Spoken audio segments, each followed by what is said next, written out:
Good evening. Thanks for all coming for our meetup. So we're going to start with John, who's scaling multimodal pipelines with Lance and LanceDB, and then Richard was going to talk about LLMs.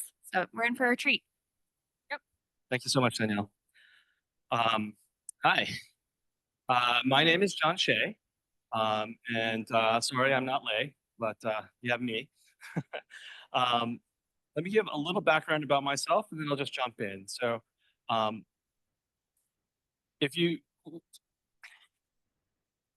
while back, I used to work at a company called Cloudera, and I worked on a system called HBase. HBase is this giant key value store. And two of the features that I worked on that were super interesting to me, although not kind of the star of the show, snapshots and blob storage in this massive key value store. The way these things were built, the way the things were added, they were kind of second-class citizens. And most workloads weren't really ready to handle those kinds of things. But the world is different today. With LLMs, with foundational models, these things that used to be really hard to deal with have become really important and really valuable and unlocked. And I'm going to talk about why LanceDB exists and how this is one of the keys that will help unlock this information and data. So LanceDB is a data platform for processing multimodal data for AI workloads and for lots of use cases like search and similarity search and full text search, as well as doing analytic queries. And it's trusted by some of the leading AI groups in the world, right? So companies like Databricks and ByteDance, TikTok fame, use the Lance format and use Lance behind the scenes. It's used to help do curation and select the raw data used to build foundational models. So for Midjourney, for image generation, for Runway, for the videos that they generate, for Character AI, for the virtual friends that they create, other companies as well. And oh yeah, it does a lot of vector database stuff too, which is really good for building applications. So Hex uses it to do the SQL code generation and the BI visualization generation. Tubi does it for video search. Harvey uses it to search search legal documents and give you kind of RAG responses. Let me just ask a quick question right here. How many of you guys are familiar with RAG and what that is? It's just about everyone. Okay, so I'm not going to go into the details of what that is, but it's clearly one of the most important kind of use cases and patterns for LLMs and this kind of data today. So all of these companies face what I call the multimodal data challenge, right? So in the big data days, it was all about logs and JSON and structured and semi-structured data. But today, again, it's multimodal data, images, PDFs, videos, audio, sensor data, links to web pages. All these things are now unlocked by what AI and LLMs can provide. It makes them something that's usable, not just by people who have PhDs or teams or companies that can hire teams of PhDs to do this. We got a resume from a kid in high school, and he was building LLM applications, right? So like a high schooler kid could do it, very motivated one. But like it's way easier today for people to use this kind of data, which used to be kind of considered impossible. And the thing about this data, I mentioned blob storage or whatever, it's been second class. And the traditional data stacks and the traditional data lakes just weren't optimized for working with this kind of data. It made it super expensive to experiment. It made it really expensive to try different things. Made it really expensive to do iteration. You lacked the ability to do versioning, and it made it really slow to do versioning and experimentation. And that's what you really need today, because these LLM-based systems and these model-based systems, they're not like DBT. They're not like analytics. They're not perfect. You can't check them mechanically all the time. You have to kind of go in and vibe check it and do these kinds of things. So it's different because there's a lot more iteration that has to go in to making a high quality product around them. It really is kind of trying to shove a square peg in this round hole, right? Like analytics is all nice and round, but this stuff is slightly different shape. And so the key idea is these AI workloads, they're not like online analytical processing. It's different use cases. It's different problems we're trying to solve. You might come in with an off-the-shelf model and try tweaking your prompts and trying to get some output to come out. But you're doing there an eval, right? You're putting that kind of first version of the prompt out there and serving it and using it for your application. You're collecting information about that, getting feedback, And then looking at that to try to find out what you can do to improve it. You have some hypothesis. You're saying, oh, maybe if I chunk things differently, or maybe if I added more context or whatever. So you go back and you explore the data and see if there's these patterns present. And then you can, update your prompt or update your model or fine tune it or whatever, so that you can do new evals, get a better result, and push it out to production again, right? So the cycle happens in all these different places where you're using AI to do processing. So I'm going to take a step back. So how many of you guys are parents? Okay, not so many of you guys. Well, I'm a parent. I've got 2 kids. And I get about 30 emails a week from my school, about 150 WhatsApp chat messages from the parents group. Also, there's attachments and web links and sometimes even text messages that I'm supposed to track, right? And being a techie, playing with this new technology, I wanted something to help me and my family, and I didn't want to spend the 5 to 10 hours a week that some parents do reading all this stuff. So what did I do? I built a little app, and it ends up being basically a RAG pipeline, right? And what I'm doing is I'm just pulling in emails, images, videos, all these things that have been shared by the group and putting them into storage.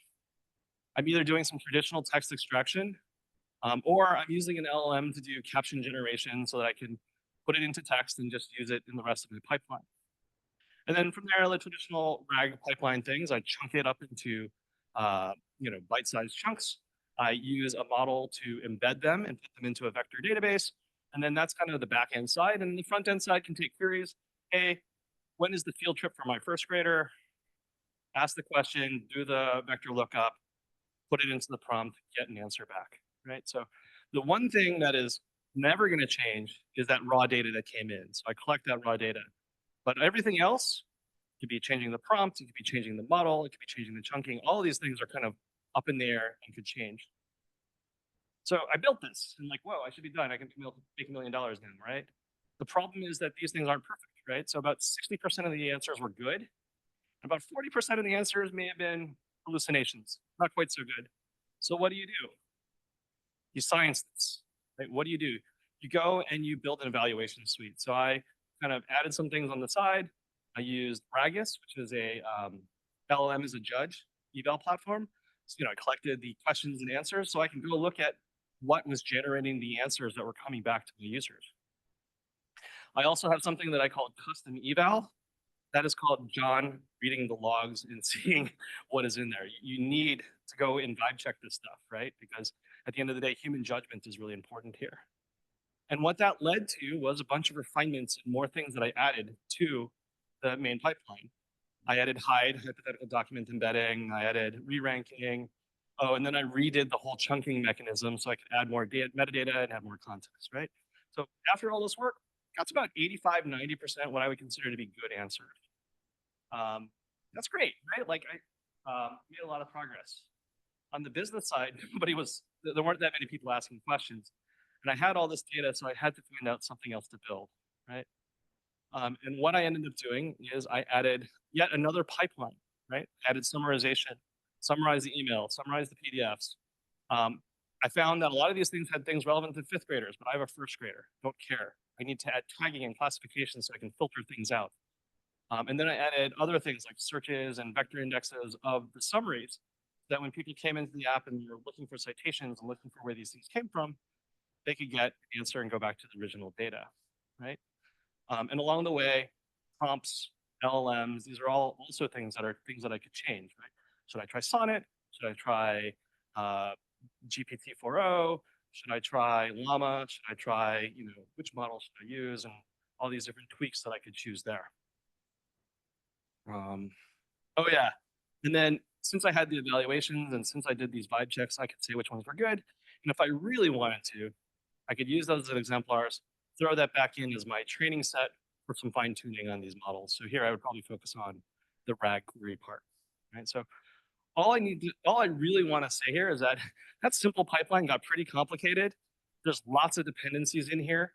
There are LLM jobs that generate data that then feed other LLM processing and other kinds of things, and just makes it super complicated, especially if I want to make an experiment all the way at the beginning of the pipeline. Like, it's going to impact all these other things, and I have to rerun everything. Or maybe I don't. Maybe I only have to rerun some. And how do you keep track of all that? it becomes a mess. This is just logical infrastructure, right? This is how data and processes are happening. There's a decision here also about what kind of physical infrastructure I'm going to use to run this, right? So here is the traditional data lake solution, right? So I land the data in my data lake, it could be raw files, it could be pure K. I do my vector embeddings and throw them into a vector database. I collect information and put them maybe in an operational database, the history of the questions and those kinds of things. I have some process to look at that and do some curation. I'm searching. And in this picture, I've been a big data guy for a long time, but there are like 5 or 6 systems in here that I'm mostly familiar with. But like as a single man show, like I don't want to have to run all this infrastructure. I want something simpler, something more straightforward. And really what it is that again, the multimodal workloads just is not what this stuff is built for. So this is where LanceDB entered, right? And their basic idea is that this is a unified foundational model for dealing with multimodal data. It's developer friendly, it's open source. I love open source. It supports Python, TypeScript, and the Java variants. It's built on Apache Arrow, so it has a lot of interoperability with other data tools like DuckDB and other systems out there. It's kind of purpose-built to handle storage of images, videos. You can even store your prompts in there. You can also store your embeddings in there. So you can all put this information into one table or one database effectively. And it supports all of the major search types, both vector searches, different kinds of neighbor algorithms, and full text search like the M25. It also ran great on my laptop, but it's also been great for running at hyperscale, right? Some of the biggest users of Lance run at around 60 petabytes of data, right? So, and with the proper engineering, it can run at very high queries per second, and it benefits from modern cloud design, compute and storage separation, being able to directly work against object store, which is the most efficient, cost-efficient place to store your data.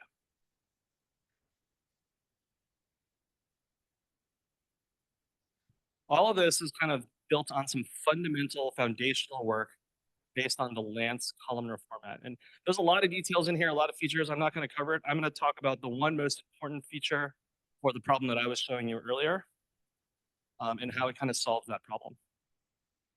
And that feature is zero cost schema evolution. If you want to add a new feature, you just add a column, and we make it extremely cheap for you to add a new column to an existing table. Sounds very basic, right? Very simple, but this is actually fundamentally really important, because if I just want to add one embedding column to this 10 petabyte data set, I do not want to have to write a second copy of that 10 petabyte data set. I want to leave that where it is. And I just want to drop that column in right next to it and have that new set of data, but have that nice transactional behavior of a database. And that's what LanceDB kind of gives you. And there's these operations that make it very easy for you to add features to your data set and serve them in your application, or use them for exploratory data analysis, or to come up with new uses or derive new data from. So let me give a more straightforward example, a little bit less complicated than the RAG example. This is similar to what some of the customers that I've been working with are trying to do. This customer has 1 billion images in a database, all in Lance format, which makes it really nice, because then they can do experiments trying different models to generate captions for them, right? So you could try a DeepSeek, you could try a Gemma, you could try different techniques for image embedding, and all they have to do is drop a new column in, run the job in Ray using these models on their GPU machines. Maybe do it against a sample, look at that, and then decide to expand to the rest, right? So it's just adding another column. The other nice thing about this is you can use traditional processing also. Pillow is just an image processing library, and you can do things like rescale images to a particular size, thumbnails, say, for serving, right? Or capturing width and height information. This allows you to, when you're doing analysis, do a similarity search. Like maybe I'm going to drop an image and say, find something similar to this. It allows you to do full text search, but it also allows you to add filters for images that are less than 128 bytes, 128 pixels tall or something like that. And you can add these other filters based on what traditionally would be analytical filters. Okay, so let me dive in a little bit more. Oh, there's one other thing in here. There are dependencies, right? So like, this captioning model, and then use another model to generate classifications or tags. Right? So like, there's derived data and there's data derived off of that. So how do you manage that DAG? Right? And these are things that are going to become more and more important over time as more data gets processed in this kind of way. So this is where Ray comes in, right? So LanceDB makes it really easy to add features. Ray handles the processing problem and makes it able to scale, right? So if you use LanceDB's and Lance's zero-cost schema evolution, adding a feature is really just adding a column, kicking off a Ray job or a Ray data job to do the processing, and then committing that with a merge insert into the database. And then it becomes available to all your users for real-time serving, for new experiments, for building even more derived data. Ray and Lance are a really good pair, right? So Lance is taking care of a lot of the storage problems and a lot of the rate amplification problems and the things kind of at that level. And Ray handles the distribution of code. It handles the plumbing for batching and dealing with partitions. It handles memory and GPU scheduling, and it handles retry, back pressure, and a bunch of the orchestration to do the processing. So a good 1-2 punch. So let me just show you an example. A while ago, maybe 6 months ago or so, we added a integration between Lance and Ray data, right? So this is an example code of using Ray code. This is the Ray data library to read a Lance format file, just like you'd read Parquet or read from some other database, Mongo, whatever, right? It's just this easy to read data in and start processing it. Then you can just define a function. So here's a fake embedding function. I just generate a bunch of randoms, right? But normally you'd throw it through some embedding algorithm that would generate an array that represented that information, right? And I just feed it to a Ray data map function and then materialize it as a Lance table. You can see here, this is the function that does the transform. I take the data, I transform it, I put it into the map, so it applies it to every single row, and then I write it out at Lance into the cloud. Simple. There's like 20 lines of code so far. And then I can do a merge, which commits it atomically into the big data set. So this is all you really need to do to just add another column that has the information processed from the Ray world. And again, it's super cheap. It's just a metadata operation and a copy of the new data in. So that's kind of the gist of my talk. Basically, Lance and Ray are like kind of a match made for each other. Modern AI pipelines have this multimodal data challenge, and it really impacts an AI engineer's productivity, their ability to scale, to experiment, and reproduce results. LanceDB is one half of this equation. It tackles the multimodal storage problem, and it does it kind of from this fundamental level. And in this particular use case, the zero-cost schema evolution is like that key feature that unlocks making it efficient. Ray data tackle the multimodal data processing challenges, right? So, and together with Anyscale and LanceDB, we're basically working hand in glove to help you, as an AI engineer, get your work done more efficiently, more quickly, and more economically. Oh yeah, and there's that square peg fitting into the square hole this time. Show anyway. All right, so that's all I had. So I'm here for questions. I probably have about 5-10 minutes for whatever questions you may have. Looks like one of my QR codes didn't work. Big announcement is that LanceDB Cloud, a version of LanceDB that just you sign up with your Google account and a credit card, is available for public beta as of about a week ago. Yeah, so I'm open for questions.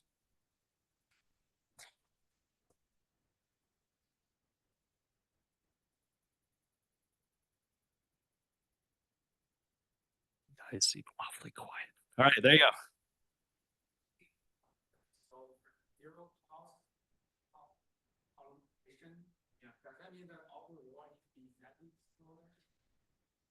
So the rows don't have to be exactly in the same order. Like we don't rewrite or reorder the data. The way the write path works, it actually kind of writes it in random order. The files have the data aligned so that when it's doing the read, it can say, oh, when you've written all these values out, it's aligned with the other files that are present and makes it really efficient to do the read, like, one or two IOPS to get to the actual data. Oh yeah, we were in New Orleans last week and we found Lance crackers. So it's like, oh man, we need that for marketing.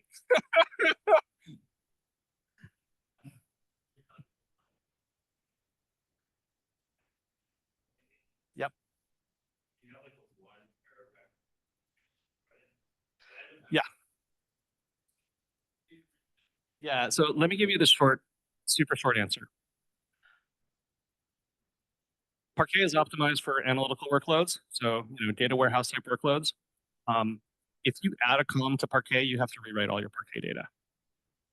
When you add a column in Lance format, you're only doing a metadata operation and writing that data once. So, if you have 10 petabytes of images in a Parquet table, and you add 1 byte in a new column per row, you end up rewriting that 10 petabytes, potentially. And that's really bad.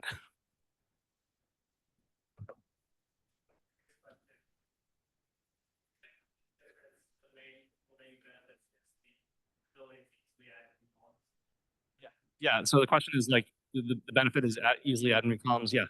Yeah.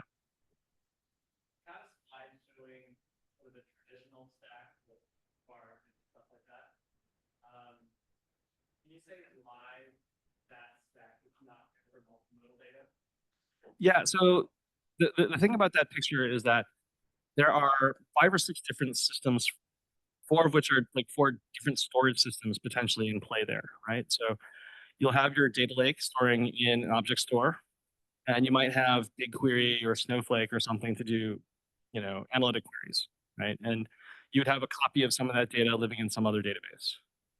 You want to do vector search? Fine, go pull up Alleviate. Go pull up Postgres with the vector extensions.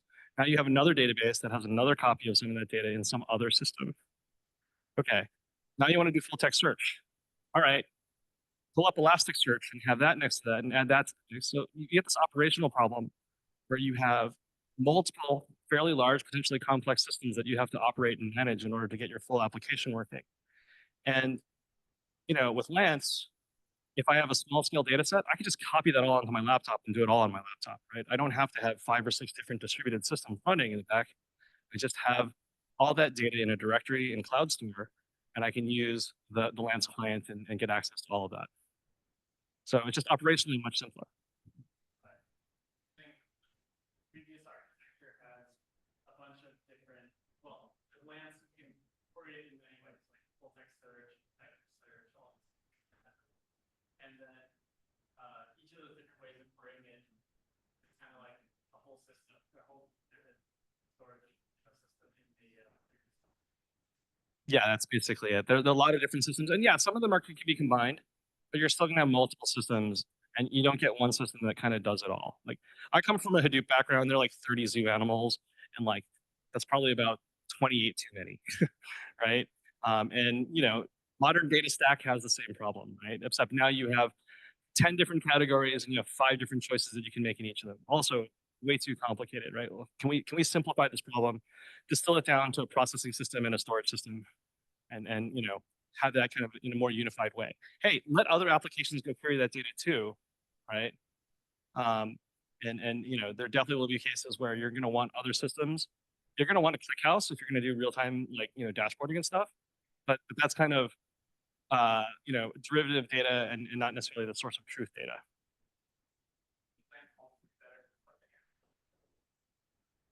It's not necessarily going to be better, but it's going to be within striking distance, right? So one of the secondary goals of Lance is to have good enough analytical query performance, right? So depending on the kinds of data that you're processing, if you're storing multimodal data in Parquet, like LanceDB is going to beat the pants off of it. If you're just doing analytical workloads, you might be better off with just having an analytical database or a data warehouse if that's all you have, right? But like, if you want to be able to do all of these things in the same storage system, then right now Lance seems like the only game in town for that. Talk a little bit about like Redis versus Iceberg and stuff. Like, Yeah. like yeah, these like table formats, schema, Yep. like long pitches where you got here, like talking about how. Yeah. We should like listen. Yeah. So in like the Iceberg ecosystem, right? You have Iceberg, the table format. You have Parquet, file format, and then you'll have like Photon or Trino or Impala as your query engine, right? So there's kind of 3 different levels. They all have different names, and some of them you have different choices. Like you could choose Orc instead of Parquet. In Lance, right now, there's the Lance file format, which is kind of analogous to Parquet. There's the Lance table format, which is kind of analogous to Iceberg.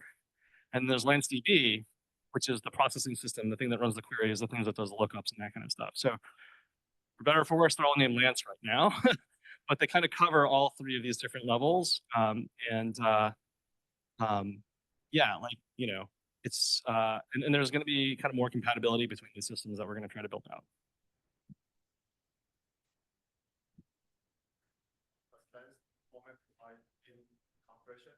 And my second question is, if I want to use that as data lake house, do I need the data log calculator, like lake house architecture? Yeah, so this is all kind of the lower levels. So the first question is there compression? Yes, there is. The second question is, do I need a catalog or something higher level? So right now there is no, it's called a governance data catalog. There's no data governance data catalog on top of Lance today. There is, if you use the enterprise version, there is something that's kind of similar to the Hive meta store that's in the works or kind of there so that you can look up things and go through a service instead of having this embedded. So there is some of that, and there's going to be a lot more work on that soon. I need to double check on that answer. I don't know completely, but I think that it's either the Hive meta store or something similar serves that function today.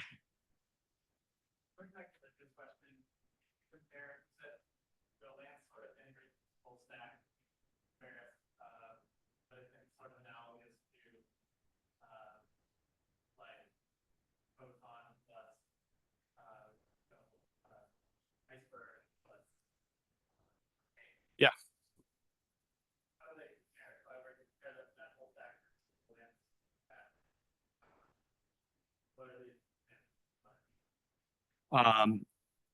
So the ask is a comparison between like the Iceberg stack tools versus what the Lance stack is. And I think there's a world where both of these coexist, right? Like that analytical data stack is great from that structured data and that semi-structured data. And right now, Lance, like we're focused on this multimodal data that is just not really handled very well over there.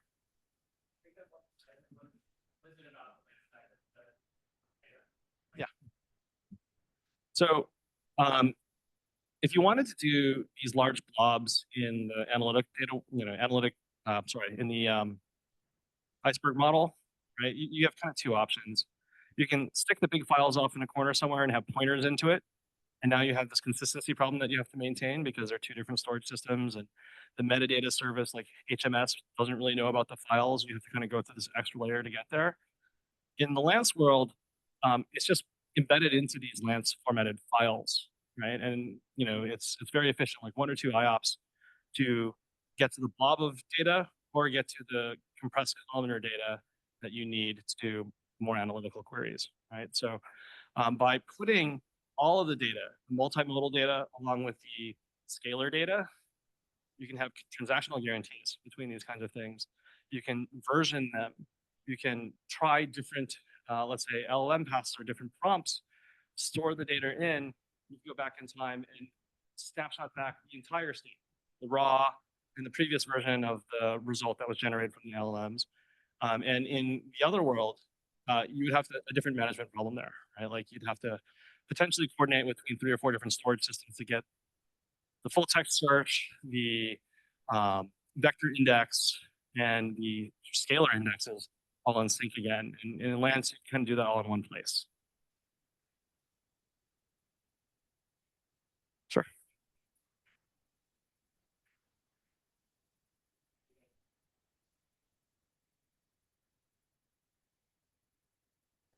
So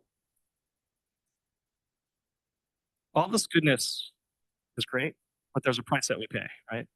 We're not great at lots of transactional inputs coming into the system, right? We're good at bulk imports of data. So if you want streaming data and you want to process like one event at a time, Lance is not the best choice for you. Use something else. Or take that stream of data and batch it and turn it into a batch operation, and then we might have a better story there. But like the trade-off we're making for all these different kinds of querying capabilities and efficiency with the incremental writes and column stuff is that we're not going to be great at lots of small transactional writes. And maybe someday we'll tackle that, but that's not a primary concern for this kind of multimodal data.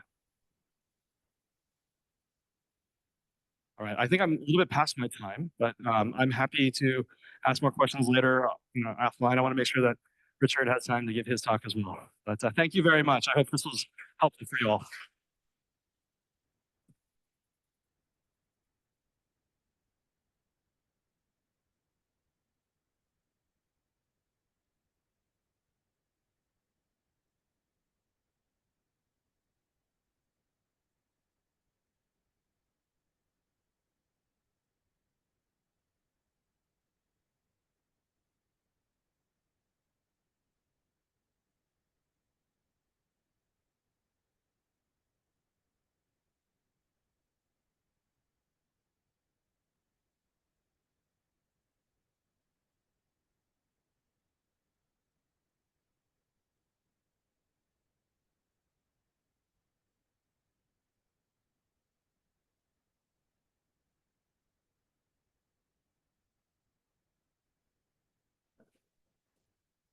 Hi, so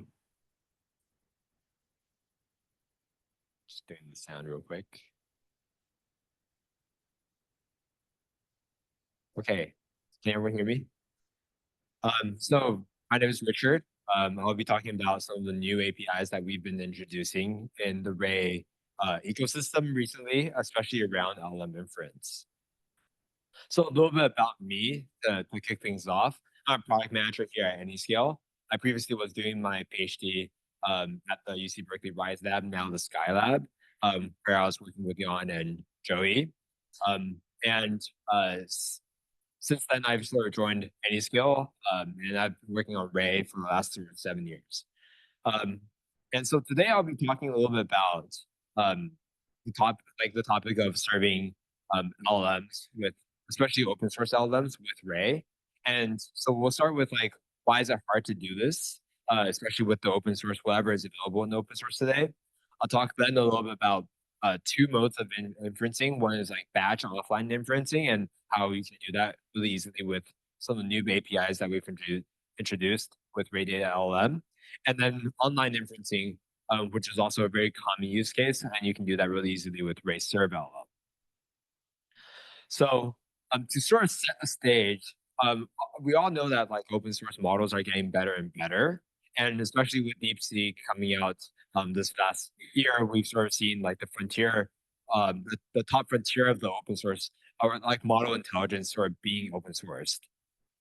Now, in order to take advantage of that, like a lot of users often want to integrate this into existing workflows, whether it be sort of LLM-specific workflows like RAG, or just like common data applications, or like within sort of user-facing serving applications as well.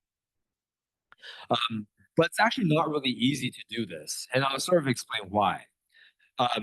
And I think what's actually really important is to distinguish between like the two different type of common inference pipelines that we see.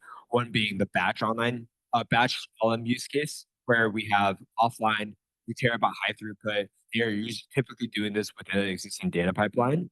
And the second one is online LLM inference, which is about low latency inference. We care about the user response time and we care about sort of doing this in a serving pipeline along with other business logic.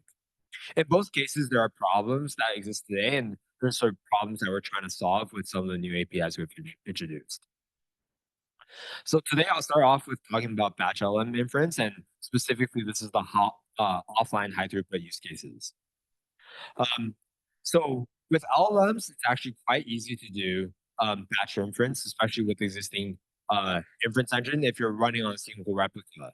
The LLM actually provide like really simple APIs to sort of call and allow you to execute high throughput execution, high throughput sort of inference on a single GPU or like on a single model. However, as you sort of want to start scaling this out and you saturate the ability to do this on a single node, and you want to sort of be able to handle multiple replicas, this becomes much harder because that is beyond the scope of VLM and it's beyond the scope of SQL. So you need to start figuring out how to load balance. Now, oftentimes, like what you might look towards is like being able to do load balancing with an existing data processing engine, such as like Spark or Trino or Flink.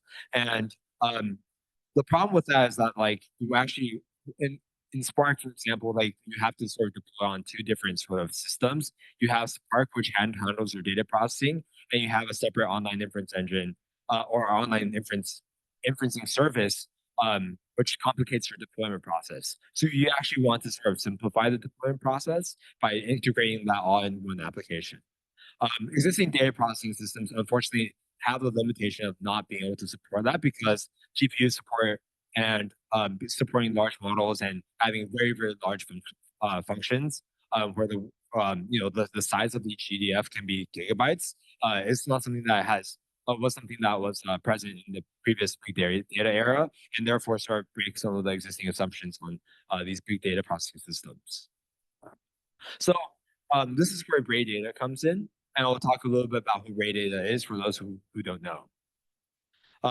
So Ray Data is a sort of a scalable fault-tolerant set of APIs for data processing. It's fundamentally a data processing engine built for GPU, this like GPU era, and being able to do inferencing. It provides first-class support for GPU scheduling. It provides actors to avoid heavy startup times, especially because sometimes starting up the model can take a long time on GPUs. And also it integrates very closely with the rest of the machine learning and data ecosystem, such as like PyArrow, NumPy, Pandas, and also PyTorch, in order to sort of tie the workflows together. And finally, there is the capability to sort of stream data through the operators for like a very, very efficient sort of mixed CPU and GPU execution. So all of this sort of lines up really well to sort of sit within like a pipeline that does inferencing, especially for LLMs. And so then the question is like, okay, well, if this already exists and provides all the scaling capabilities that I need, the load balancing capabilities I need, and also has a GPU sort of support, then why is it hard, or what is there that we are announcing? So the key problem is that like for Ray Data, it's actually kind of difficult to do high performance sort of execution, especially for batch LM inference. And the reason why is because there's actually a lot of boilerplate they have to write in order to make this really efficient. There's the need to sort of support continuous batching, so you want to sort of continuously feed the GPU very constantly for as you sort of receive a ton of data. You might want to sort of actually tinker around with like the actual architecture of the LLM engine to actually improve throughput. And when you have large models, being able to handle like a multi-node model within the existing data pipeline is actually something that requires quite a bit of internal Ray knowledge in order to get working. And so what we're actually introducing today is a set of APIs that actually make this really simple for you. And this is what we call Ray Data LLM. It directly integrates with the Ray Data pipelines. It has first-class support for continuous batching. It sort of has all like the nice tricks around like disaggregating tokenization so that you can actually improve throughput very effectively, and has obviously with Ray Data like and other data systems, like you have the scaling and load balancing capabilities that come underneath with just the properties of the API, and model parallelism becomes actually something that's supported first class. I'll talk through a couple examples of what this looks like in terms of the code. So to start, we actually define a configuration that sort of specifies like the model that you're trying to inference with, and also like custom VLM arguments that you might want to configure your engine with. So just walking through this code more specifically, you specify your model on the very top with the model source API. You can configure the VLM engine that will run per replica, including sort of tensor parallelism or pipeline parallelism, and Ray will automatically take care of this underneath the hood. You can also configure the data parallelism scaling, so that's the number of replicas, and you can configure it to auto scale. And then also finally, you can configure the batching that happens for continuous batching within each replica. So if we sort of simplify this configuration, how do we sort of plug this into the existing data pipeline, right? So you basically can build out this processor object, which takes in this config and provides you abilities to specify standard sort of LLM sort of prompts, such as the system prompt and exactly what you want it to do when you're receiving like the data entry. And then you can also specify some post-processing to sort of process exactly what happens after the LLM has generated text. And all of this will flow fluently with the existing Ray Data API. So you can do something where you read from Parquet or read from S3, or you provide like a list of text for Ray Data to sort of read. And then you can just hand the data set to this processor, which will automatically run map batches and like all the other lazy Ray Data operators so that this can get executed in a very efficient fashion. So this is basically what we've sort of introduced. And as you noted, a lot of the boilerplate that comes with needing to figure out how to orchestrate multiple actors in order to do model parallelism, or like how do we sort of configure VLM and specify the VLM engine, all that sort of goes away. And we have this like nice API to sort of clean up and simplify the deployment process here. And again, just to recap, Ray Data LLM has out-of-the-box support for a lot of the performance improvements that are needed. It allows you to load balance really effectively across the cluster, and for more complex models, it sort of will scale with the size of the model as well. So we've talked a little bit about batch LLM inference, and now I'm going to talk a little bit more about online LLM inference. And so this is the situation where you care about latency. You want low latency inference. You want the inference to respond very quickly, and you want to be able to do this within existing serving pipelines.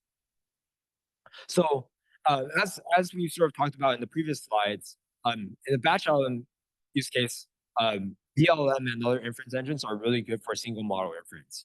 And that still holds true for online inference as well. However, obviously, as you sort of start scaling out your deployment and you get more users, you want to sort of be able to handle data parallelism. And that's something that's out of scope for VLM. Now, in particular for online inference, you also care about there's an emerging need to be able to sort of have multiple LLMs talk to each other.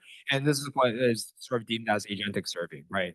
You have LLMs that sort of call other LLMs through tool use, and these LLMs can call other LLMs or call other sort of servers like MCP servers or something like that.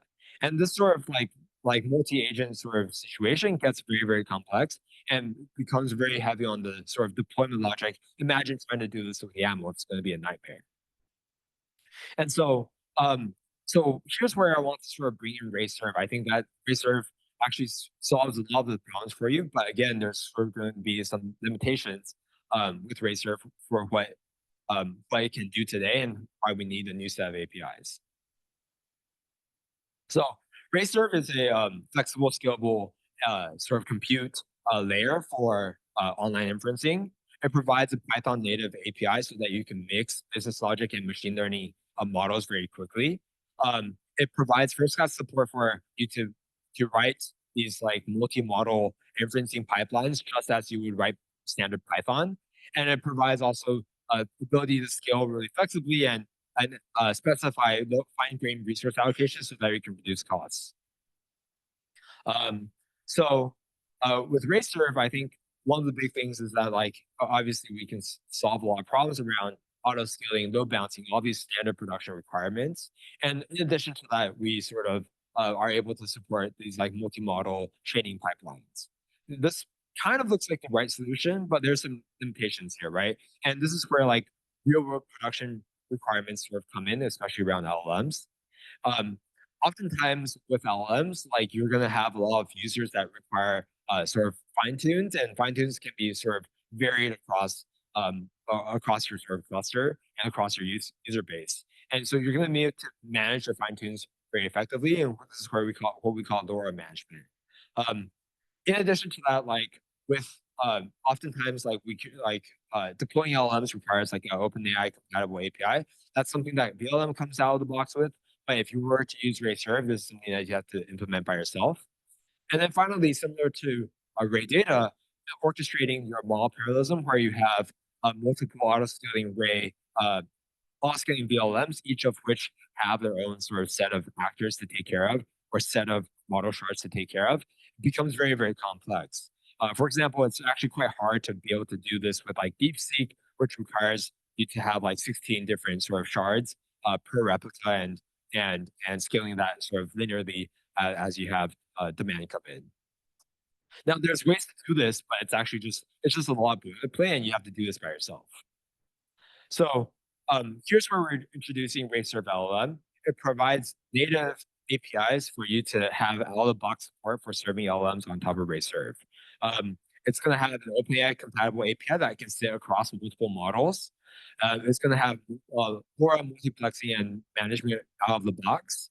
You can configure a model parallelism simply very easily just by using the standard VLM APIs, and the scaling will happen, and scaling and sort of orchestration will happen for you underneath the hood.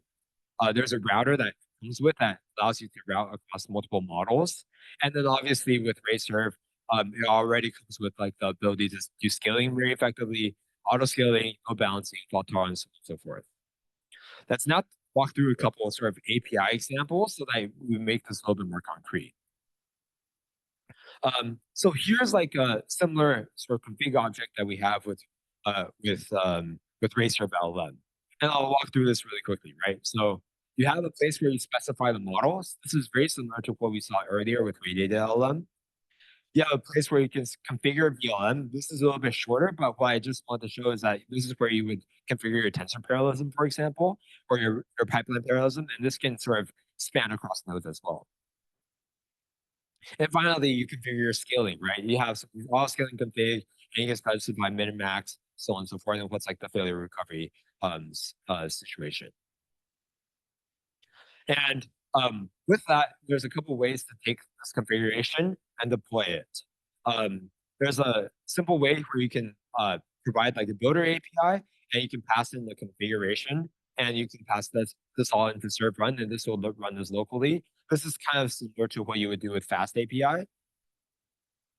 And the other way to do this is you have something that's a little bit more RayServe native, where people are working with deployments and are familiar with the bind concept, and you can sort of work with these LLM configs as deployment objects, which is a little bit more native to what other RayServe programs want to use.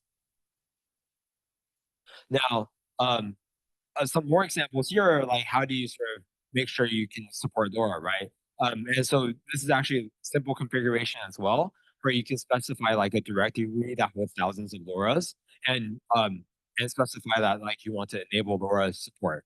And from here, then you can sort of automatically have your server manage a ton of different LoRa adapters, and be able to sort of auto scale and scale down and not lose track of what's going on. And then on the API, on the client side, you'd be able to query and specify exactly which LoRa you want, and then the RayServe will sort of route that for you. And then there's also the other example where, similar to OpenAI, where they have multiple models that have different sort of resolutions, you may want to serve like different size models within the same cluster, and for different use cases, right? And so this is actually very simple to do in the new LLM APIs with RayServe, where you just specify multiple configs and be able to pass that into like the builder API and run that. Now, what I don't show within these examples is the way you would do this in production with like the YAML configurations, but there are examples of and sort of like out of the box boilerplates that you can take on the rate to serve documentation. So that's a little bit of what we sort of introduced here. And just to recap, I've talked a little bit about why LLM serving can be kind of difficult with some of the open LLMs, open source LLMs today. And I've talked about two set of APIs that we've introduced with the most recent Ray release. One is the batch LLM inference APIs, which come with Ray Data LLM, and then the other one is the online LLM inference APIs that come with Ray Serve. In the near future, we'll be sort of expanding this roadmap with a lot of sort of new features, including the ability to support DeepSeek in a very scalable, effective, and low latency way, in addition to having better support for different accelerators and TPUs.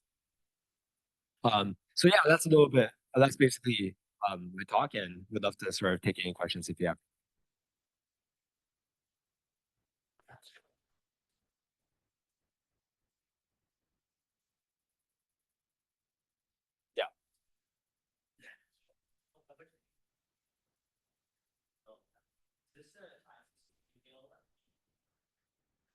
That's a great question. So right now in the current Ray release, BLM is the primary thing that we support.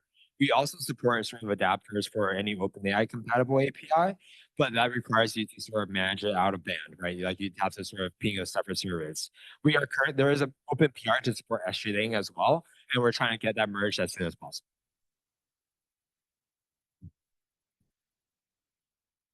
Any other questions? Yeah, sure.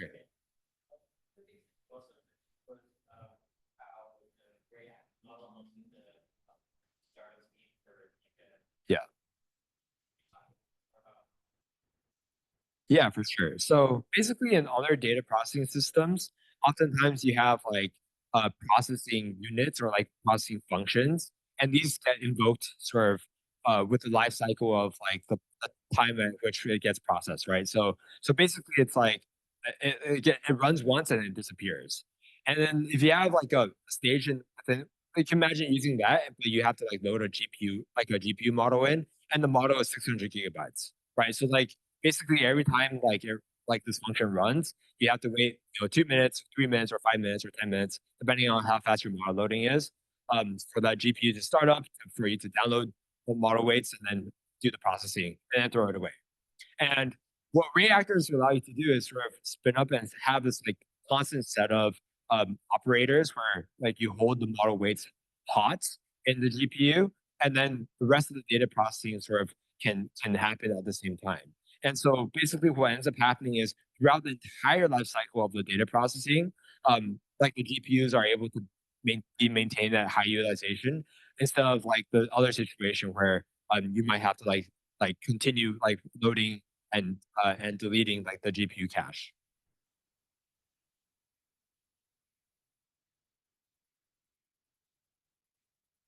Derek? The batch on inference, is that only available in Ray Turbo? No, so all these APIs are open source now. Yeah. That like for the this Ray sort of inference, like in terms of I guess LLM specific load balancing, that like leveraging any of like the Envoy's API inference work based on it's auto scaling scale up exported metrics.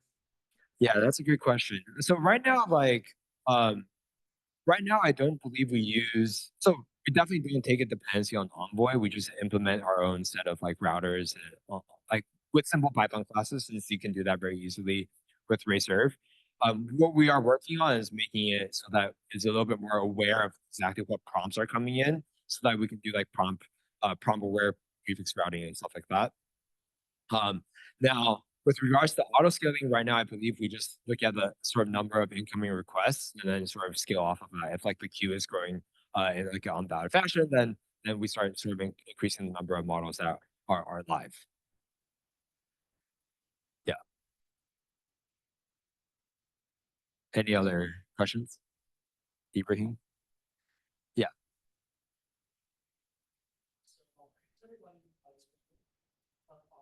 Said it's not just doing like different multiple copies. In terms of algorithm, there would be, for example, the tokenizer segregation or the PV segregation that algorithm like density length. So because of that, as Rage sort of active the orchestration paradigm, also has the plan to support LLM specific problems. Yeah, so with for example for preflow disaggregation, right? Like what will happen is likely that we will have at least the first order support will be like be able to serve prefill and decode as separate actors or actor groups and serve that as a single replica, and the communication will go through nickel or something that is a little bit more out of band. In the future we are looking at using like compiled graphs and GPU objects, which are new advanced concepts in Ray core, to be able to manage the communication and memory management a little bit more native within the Ray system.